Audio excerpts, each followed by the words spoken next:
When I saw my own obituary on Facebook, posted by my daughter-in-law who is already planning to spend my $6.5 million life insurance on a new life, I knew it was time to rise from the dead and give her hell. But first, I needed ironclad proof that my own family wanted to bury me alive. I'm 62 years old and I just survived my own death. Not metaphorically, I was literally reading condolences under my obituary while sitting in a rented apartment 3 blocks from the house I'd lived in for the past 30 years in Portland, Oregon. Let me start at the beginning of this wild story. It all began 2 years ago when my husband, Richard, died. Pancreatic cancer took him in 4 months, diagnosis to grave. We'd been married for 37 years and his death turned my world upside down. Richard was a successful architect, running his own firm that specialized in restoring historic buildings across the Pacific Northwest. Over the years, we'd built a comfortable fortune, a $1.8 million house in a posh neighborhood, a $3 million investment portfolio, and his $6.5 million life insurance policy, which passed to me after his death. Richard and I never had children of our own. We tried for years, but fate had other plans. However, Richard had a son, Daniel, from his first marriage, a sweet boy who became like my own. I met Daniel when he was 7, and I raised him as my son. Daniel grew into a good man. He became a doctor, married a beautiful woman named who worked as a medical clinic administrator, and they had a daughter, my only granddaughter, the light of my life. After Richard's death, Daniel and were incredibly supportive. Daniel visited often and called almost daily, checking on me, offering to help with groceries or cleaning. Little spent weekends with me and we'd bake cookies or read books together. I was grateful for their care, but I also felt like a burden. At my age, losing a husband isn't just losing a partner, it's the start of a countdown to your own end, and I began asking questions I'd never thought much about before. What would happen to my estate? How would my family act when I was gone? Did they truly love me, or were they just waiting for me to die so they could inherit my wealth? These thoughts might sound paranoid, but at my age, you start to see human nature more clearly than you'd like. I'd seen how money changes people, how the closest relatives turn into vultures when inheritance is on the table. This behavior in particular raised red flags. In recent months, I noticed her eyeing things in my house, asking about my investments, probing about the details of my insurance policies. She did it subtly, under the guise of concern for my well-being, but something in her eyes put me on edge. "Dear," she'd say, hugging me after a doctor's visit, "you know we need to understand your financial affairs in case something happens. We just want to make sure we can take care of you." "Something happens?" I ask. "Well, you know, at our age, anything can happen. Daniel says, as a doctor, we need to be prepared for anything." Daniel would nod, backing her up, but I sensed he wasn't as fixated on my money as was, or maybe he was just better at hiding it. The turning point came last March when I was diagnosed with early-stage breast cancer. Nothing too serious, doctors said the prognosis was excellent with timely treatment. A small surgery, a round of chemo, and I'd be good as new. But my family's reaction to the diagnosis made me pause. Daniel, as expected, was concerned as both a doctor and a son. He immediately contacted top oncologists, mapped out a treatment plan, and insisted on a second opinion. His response was exactly what I'd expect from a loving son. Though reacted strangely. Her first words when she heard about my diagnosis, "Oh my God, what about your insurance? Does it cover cancer treatment?" Not "how are you feeling?" or "we'll get through this together." Her first thought was about my insurance. Then she started asking even stranger questions. Had I updated my will since Richard's death? Who was listed as the beneficiary on my insurance policies? Did I have a power of attorney for my finances in case I became incapacitated? "It's just in case the treatment gets tough," she explained. "We want to make sure we can help with paperwork and bills." But something in her tone, the way her eyes lit up when she listened to my answers, made me uneasy. That's when I hatched an idea, a terrifying, risky, but brilliantly effective idea. I decided to fake my own death. Not literally die, I planned to recover in a few months, but I wanted to see how my family would behave if they thought my days were numbered. The plan was simple. I'd tell my doctors I was refusing treatment while secretly getting treated at another clinic and gradually weaken at home. I'd watch what Daniel and did when they thought my inheritance was within reach. I knew it was cruel, I'd cause pain to people I loved, but Richard's death taught me that life, too short to waste on people who only value you for your money. In April, I broke the news to my family. "I'm not going to get treatment," I said at a family dinner, looking into their shocked faces. "At my age, after everything I went through with Richard, I'm tired of fighting." Daniel was floored. "You can't say that, it's early-stage cancer, 90% chance of full recovery." "Daniel, dear," I said, taking his hand, "I've made my decision. I want to spend my remaining time at home in peace with family." Looked upset too, but I caught a fleeting glimmer of something else in her eyes. Relief, calculation, it was hard to tell. Over the next few weeks, I began my performance. I gradually weakened, ate less, spent more time in bed. I hired a nurse for show, an older woman named whom I told about my plan. Thought I was crazy at first, but when I shared my suspicions about, she agreed to help. "You know," Mrs. Hops said after a few weeks of observing, "I've seen all kinds of families in my line of work. And your daughter-in-law, she asks too many questions about your meds and condition. Not like someone worried about your comfort, but like someone planning something." Started secretly recording conversations. What we heard was worse than my darkest fears. Called someone later, we learned it was her sister in California, and discussed my imminent death with eerie enthusiasm. "Doctors say she's got 3 months tops," we heard her say through thin walls. "You know what that means, 6.5 million in insurance plus the house plus investments. We can finally buy that Malibu place we've always dreamed of." Or this conversation. "No, she hasn't changed her will since her husband died. Everything goes to Daniel, which means us. God, I'm so tired of pretending to care about this old hag, but it'll be over soon. And the worst. I've already found a realtor. Once we get the insurance money, we'll list the house. Who wants to live in this Victorian museum? Better sell it and buy something modern on the coast." To my relief, Daniel wasn't part of these conversations. From the snippets we overheard, it was clear he was genuinely grieving my condition and even secretly consulting colleagues about alternative treatments. But was planning my death like a business deal. By June, my act hit its peak. I'd weakened so much I barely left my bed, helped with makeup to make me look pale and gaunt.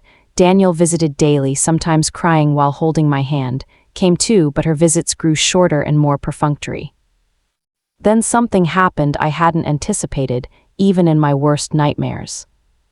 One Sunday morning in mid-June, rushed to me, wide-eyed. "Mrs. Hops, you need to see this." She showed me her phone. On the screen was his Facebook page. The top post, a photo of me and Richard at our golden anniversary, captioned, "With deep sorrow, I announce the passing of my dear mother-in-law, Hops. She passed peacefully this morning surrounded by family after a long and courageous battle with cancer. Was an incredible woman, a loving mother and grandmother. We will remember her forever. Rest in peace, dear. R.I.P. family cancer grief." I couldn't believe my eyes. Had announced my death on social media while I was lying in bed, alive and relatively healthy. But that was just the start. The post already had over 100 comments with condolences. Friends, neighbors, Richard's former colleagues, all expressing their grief and sharing memories of me. Was such a kind woman, my condolences to the family. I remember how she helped us when we moved in next door, rest in peace. What a wonderful woman, gone too soon. Reading condolences for my own death was surreal. Part of me was touched by people's kind words. Another part was furious that was using my fake death for her own ends. Her goals became clear fast. Throughout the day, posted more. "Thank you all for your support on this difficult day. Left us not only beautiful memories but an example of how to live life to the fullest. Daniel and I are planning to move closer to the ocean, as she always advised us. And later. We're handling funeral arrangements for. We've decided on a private ceremony, just close family as she wanted. Thank you all for understanding." I knew what was happening. Wasn't just announcing my death, she was planning to forge documents, claim the insurance, and disappear before anyone realized I was alive. This wasn't just greed, this was fraud on a massive scale. I said, "We need to call the police now." Wait, she stopped me. If we reveal you're alive now, we'll claim it was a mistake or misunderstanding. We don't have proof she's trying to scam the insurance company. So what do you suggest? Let her hang herself, let her file the insurance claim, then we'll have undeniable proof of fraud. Was right, I needed to be patient and let make her next move. But first, I had to deal with Daniel. I couldn't let my stepson suffer, thinking I was dead, but I also couldn't tell him the truth without risking the plan to expose. Suggested a compromise. What if we tell him you had a seizure but survived, that mistakenly thought you died and jumped the gun with the announcement? That evening, called Daniel. Dr. Hops, your stepmother had a serious seizure this morning. We thought we lost her, but she's conscious and stable. You'd better come. Daniel arrived within 30 minutes. When he walked into my bedroom and saw me alive, he collapsed into a chair. Oh my God, said you. I know, dear, I whispered weakly. Told me. Apparently when I had the seizure this morning, assumed the worst. But why did she post it on Facebook without confirmation, and why didn't she call me? Good question. Daniel was starting to suspect something. Maybe she was in shock, I offered. People react to stress differently. Daniel nodded, but I saw doubt in his eyes. Where is she now? He asked. She said she went to handle funeral arrangements, replied. What funeral arrangements? You're alive. At that moment, burst into the house. She looked excited and happy until she saw us in the bedroom. Her face changed instantly, first shock, then confusion, then something like anger. What's going on? She stammered. "'S alive," Daniel said, relief in his voice. She had a seizure, but she pulled through. Stared at my face for nearly a minute. I did my best to look weak and disoriented. But she wasn't breathing this morning, she finally said. I checked her pulse, there was nothing. Must been very faint, said. That can happen with severe seizures. Good thing you didn't call the coroner. Fell silent again. I could almost see her brain scrambling for a way out. Well, thank God she's okay, she said at last, but there was no relief in her voice, more like irritation.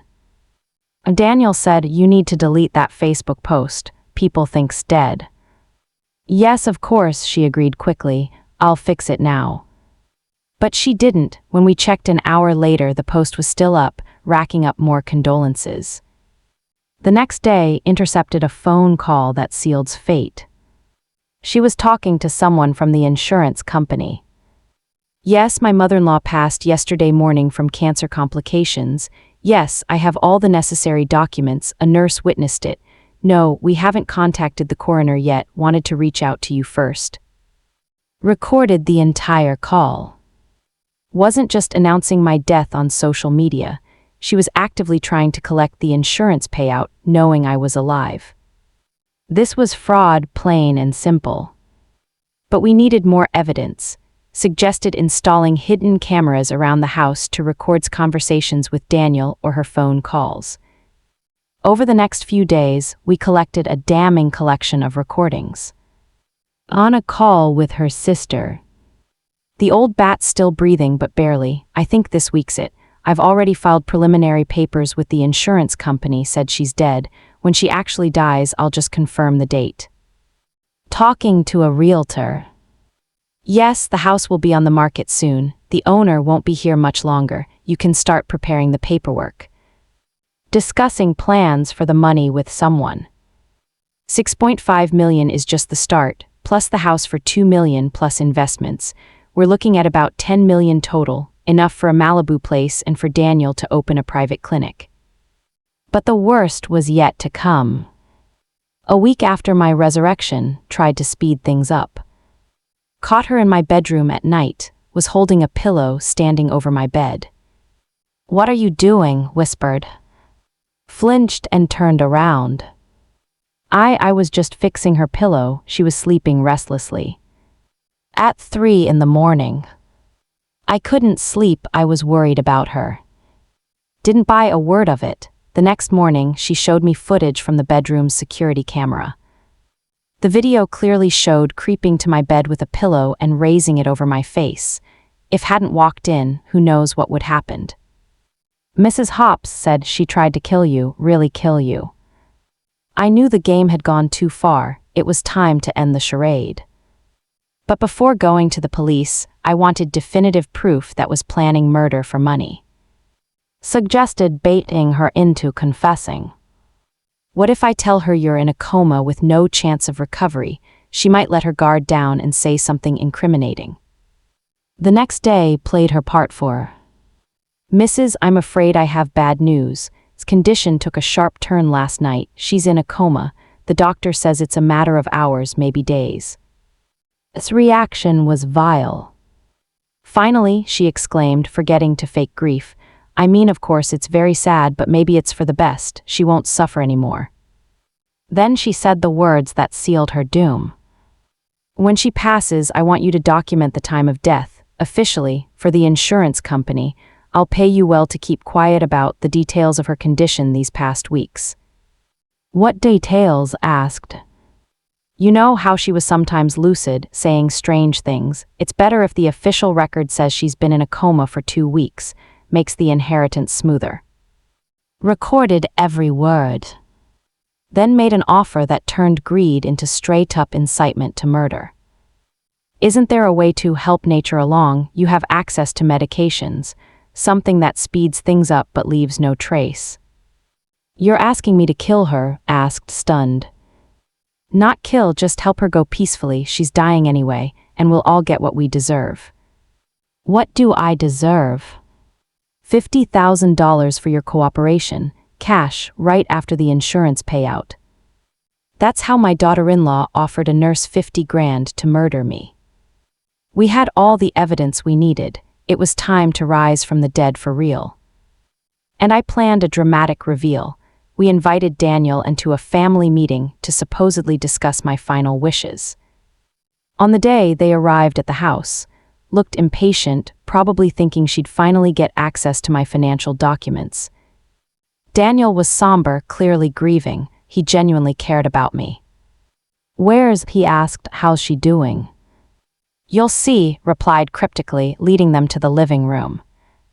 I was sitting in an armchair by the fireplace, not lying in bed dying, but sitting, dressed in a nice dress with makeup and my hair done.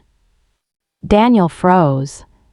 You look alive, I finished with a smile. That's because I am completely, utterly healthy.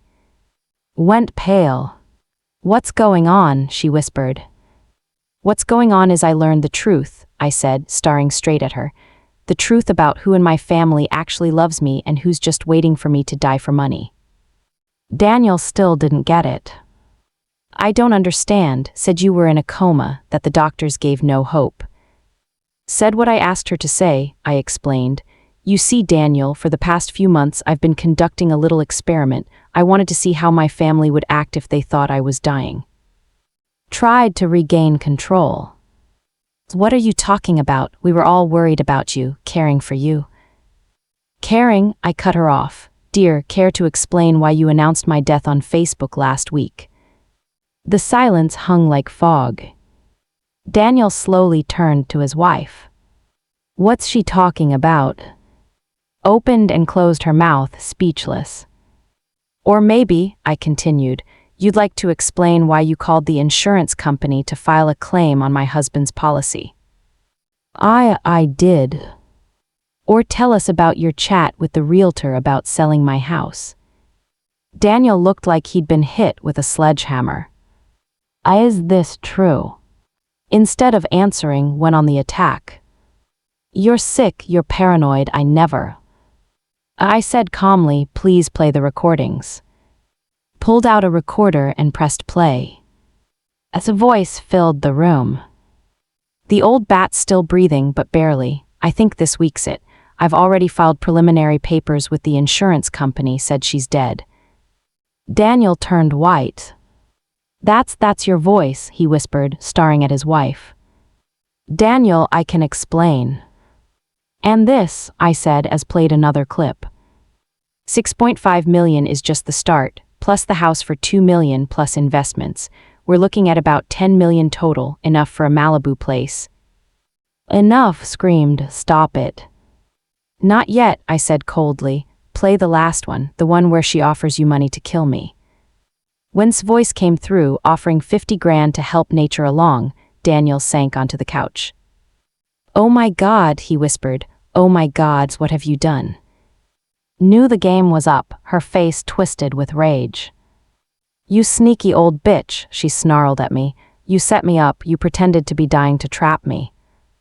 I pretended to be dying, I corrected, and you showed your true colors. Nobody forced you to plan my murder for money. Those funds were supposed to be ours, she shouted. Daniel's your stepson, he's entitled to the inheritance. Daniel would gotten the inheritance after my natural death, I replied. But you couldn't wait, could you? You needed the money now. Daniel stood up, his face a mix of disgust and pain. Pack your things, I need time to think. Daniel, you know I did this for us, for our family. You planned to kill my stepmother, he exploded, the woman who raised me like her own son. She was dying anyway. No, she wasn't, Daniel roared. She's healthy, you wanted to murder a healthy woman for money. Realized she'd lost her husband for good, a flicker of desperation crossed her face. What about you'd take her mother away? I'll take her away from a murderous mother, Daniel said. Will live with me and with Grandma who loves her for real. At that moment there was a knock at the door, opened it and 2 Portland police detectives walked in. Mrs. Hops, one addressed me, we received your report about insurance fraud and attempted murder. Tried to bolt, but the second detective blocked her path. Hops, you're under arrest for suspected fraud, document forgery, and conspiracy to commit murder. As the detectives read her rights, kept protesting. It's all lies, she set me up, she's crazy. We have recordings of your conversations, the detective said, and witness testimony about you offering to pay for Mrs. Hops' murder. They took away in handcuffs. When the car disappeared around the corner, Daniel and I were left alone in the living room, tactfully excused herself. Daniel said quietly, I'm so sorry. For what, dear? For not seeing who she was, for marrying a woman who could plan to murder my stepmother. I walked over and hugged him. Daniel, you can't be responsible for another person's actions, even if that person is your wife. But I should protected you. You've protected me your whole life, I said. You've been a wonderful son, you're not to blame for being someone else entirely. We talked late into the night. Daniel admitted he'd noticed oddities in behavior but chalked them up to stress over my illness. She kept talking about money, he confessed. How much the house was worth, how much you had in investments. I thought she was just worried about our future. And now I see she was worried about her future, about a Malibu house and fancy cars. In the days that followed, things moved quickly. Was charged with grand-scale fraud, attempting to claim $6.5 million deceitfully, conspiracy to commit murder and document forgery. Her lawyer tried to negotiate a plea deal, claiming was stressed from my illness and not thinking clearly, but the recordings we gathered showed her actions were calculated and deliberate. The recording of her offering money to kill me was especially damning. No amount of stress could excuse inciting murder. The trial took place 8 months later, I laying out the entire story from start to finish. The judge and jury listened, jaws practically on the floor. Mrs. Hops, the prosecutor asked, why did you choose to fake your death instead of just observing your family's behavior? Because people only show their true nature when they think no one's watching, I said. If knew I was watching, she'd never have revealed her real intentions. And do you regret your decision? I regret that such extreme measures were necessary, but I don't regret learning the truth. The lawyer tried to paint me as a cruel woman who deliberately caused her family pain. Mrs. Hops, don't you think your experiment was unnecessarily harsh? Your stepson genuinely grieved, thinking you were dying. Daniel grieved because he truly loves me, I replied. On the other hand, celebrated my death and planned to spend the insurance money before I was even gone. Their reactions only prove I was right. The jury deliberated for just 2 hours. Verdict, guilty on all counts. Was sentenced to 8 years in prison. She was also ordered to pay a $100,000 fine and compensation for emotional damages. As the judge read the sentence, turned and glared at me with hatred. "You ruined my life," she screamed. "No," I said calmly. "You ruined your own life when you decided money was worth more than a human life." After the trial, my life changed dramatically. First, I underwent cancer treatment, this time openly. Doctors confirmed the prognosis was excellent, and after surgery and chemo, I'm fully healthy. Second, my bond with Daniel grew even stronger. Going through this ordeal showed us how much we mean to each other. He filed for divorce from before the trial and got full custody of. He said after the sentencing, "I want you to know you'll always be my mom, not my stepmother, not my dad's wife, my mom." Those were the most precious words I'd ever heard. Little didn't understand at first where her mom was or why she couldn't see her. Daniel and I decided to tell her that her mom was sick and needed treatment far away. When she's older, we'll tell her the truth. For now, she's too young for such heavy explanations. Third, I revised my will. I still left most of my estate to Daniel but I also set up several charitable trusts. One fund helps victims of financial fraud. Another supports cancer patients who can't afford treatment. A third provides free legal aid to elderly people facing abuse from relatives. "You know," said who became not just a nurse but a close friend, "your story could help a lot of people." "How so?" "Lots of older folks suspect their relatives are waiting for them to die for the inheritance but don't know how to prove it. Your experience shows that sometimes you have to take a risk to find the truth." Suggested I write a book about my experience. At first I hesitated, who'd care about a paranoid old lady's story, but then I realized it could actually help people. The book, Dead and Delighted, How I Faked My Death to Uncover the Truth About My Family, became a bestseller. Turns out, the issue of greedy relatives waiting for elderly family members to die for inheritance is far more common than I thought. I received hundreds of letters from readers. Many shared similar stories. Some asked for advice on how to uncover their relatives' true motives. A woman from Texas wrote, "Dear Mrs. Hops, after reading your book, I realized my daughter is acting just like your daughter-in-law. She's always asking about my will, suggesting I sign the house over to her for convenience and probing about my pension. I thought she cared about me, but now I see she's just counting my money. Thank you for opening my eyes." A reader from Florida shared, "My son keeps pushing me to move into a nursing home even though I'm perfectly healthy and independent. He says it for my safety, but I suspect he wants to sell my house. After reading your book, I hired a private investigator to track his actions. Turns out he's already been meeting with realtors." Reading these letters, I realized my harrowing experience had done some good. People became more vigilant about their loved ones' motives, not taking care at face value. But the best part of this story is how it changed my relationship with my real family. Daniel now visits not out of duty but because he genuinely wants to spend time with me. We travel together, go to theaters, discuss books and movies. Loves her weekends at Grandma. We bake pies, read fairy tales, walk in the park. She doesn't remember her mother and sees me as the main woman in her life. Recently, when turned 7, she said to me, "Grandma, when I grow up, I want to be as smart as you." "Why do you say that, sweetie?" "Daddy told me you solved a mystery about a bad person who wanted to steal your money, like a real detective."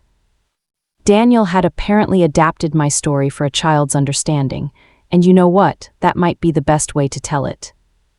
It's been 3 years since arrest. She's still in prison and will be for another 5 years. Sometimes she writes me letters, begging for forgiveness and pleading with me to convince Daniel to let her see. I don't respond, not out of cruelty, but because some things are unforgivable. Planning a murder for money is one of them. Besides, life is so much better without a mother who'd kill her grandmother for insurance money. The girl is growing up happy, loved, surrounded by people who value her for who she is, not what she can give them. As for me, I'm finally living life to the fullest. After Richard's death, I thought my life was over, that all I had left was to wait for death, surrounded by people counting down to my inheritance. But my death experiment taught me 2 vital things. First, true love doesn't depend on wills or bank accounts. Daniel loved me regardless of how much money I'd leave him, adores me simply for reading her stories and making pancakes. Second, I realized I have many years ahead of me, and I'm not going to waste them on fear or suspicion. Last year, I sold the big house and bought a cozy downtown apartment near theaters and museums. I joined a seniors club where we play bridge and discuss books. I started painting lessons, something I always wanted to do but never had time for. Daniel worried at first that I was changing my life too drastically. Maybe don't rush into all this, you just went through so much stress. Daniel, I told him, I pretended to be dying for 6 months. Know what that taught me? Life's too short to put off living. I'm 65 now, statistically I've got about 20 years left, and I plan to live them on my terms, not how others expect me to. On the horizon, a European trip across Europe that Richard and I always postponed, learning Italian, maybe even writing another book. And I plan to be the best grandma too, not the kind who sits in a rocking chair waiting to die, but the kind who shows her granddaughter that life is full of adventures at any age. Recently asked me, "Grandma, is it true you once pretended to be dead?" Where do you hear that? Kids at school said their parents read about you in the paper. I thought about how to answer. In the end, I chose the truth, child-friendly, but the truth. Sometimes people only act nice when they think someone's watching. When they think no one sees, they show their real selves. I wanted to find out who in our family truly loved me. And what did you find out? I found out your dad loves me like a real mom, and you love me like a real grandma. That's the most important discovery of my life. Hugged me. I'll always love you, Grandma, even when you're really, really old. What if I'm rich or poor? I'll still love you. What if I'm sick? I'll take care of you like you take care of me when I'm sick. At that moment, I knew my experiment had been a complete success. Not only did I expose and protect my money from a con artist, I confirmed I have a real family that loves me no matter what. As for the $6.5 million insurance policy tried to steal, I invested it in funds that help people facing family betrayal. The money that was supposed to be her reward for my death now helps other victims of greed and deceit. Justice prevailed, but more importantly, love triumphed over greed. And the funniest part of this whole story, when was scheming to get my money, she didn't know one key detail about my insurance policy. If I'd died of cancer, the payout would doubled. If she'd succeeded in killing me and passing it off as cancer, she'd have gotten not $6.5 million but $13 million.